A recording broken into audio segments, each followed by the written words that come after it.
இது பயம் நீங்குவதற்கு, அதே போல பேச்சாற்றல் பெறுவதற்கு. ரப்பி ஷ்ரஹ்லி சத்ரி வயஸ்ஸிர்லி அம்ரி வஹ்லுல் உக்தத்தம் மின் லிசானி யஃப்கஹு கௌலி.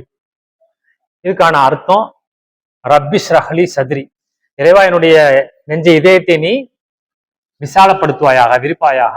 வயஸ்ஸிர்லி அம்ரி, மேலும் என்னுடைய காரியங்களை நீ லேசாக்குவாயாக. வஹ்லுல் உக்தத்தம் மின் லிசான், என்னுடைய நாவில் உள்ள முடிச்சை நீ அவிழ்ப்பாயாக.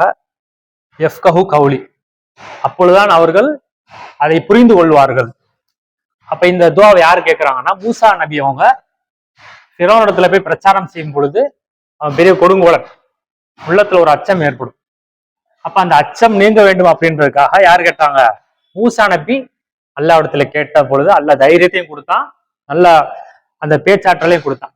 எப்படி? ரப்பி ஷ்ரஹ்லி சத்ரி, உடைய உள்ளத்தை நீ விசாலப்படுத்துவாயாக அப்படின்றத கேட்கிறாங்க. வயஸ்ஸிர்லி அம்ரி, இன்னும் என்னுடைய காரியங்களை நீ லேசாக்குவாயாக.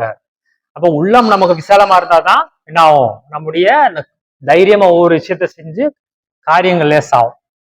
வஹலுல் உக்தத்தம் மின் லிசான், நாவில் உள்ள முடிச்சு அவிழ்ப்பாயாகன்னா அந்த திக்கி பேசுறது, பயத்துல தடுமாறுறது இல்லாம நல்லா ஃப்ளூயண்டா பேசுறதுக்கு நாவில் உள்ள முடிச்சை நீ அவிழ்ப்பாயாக.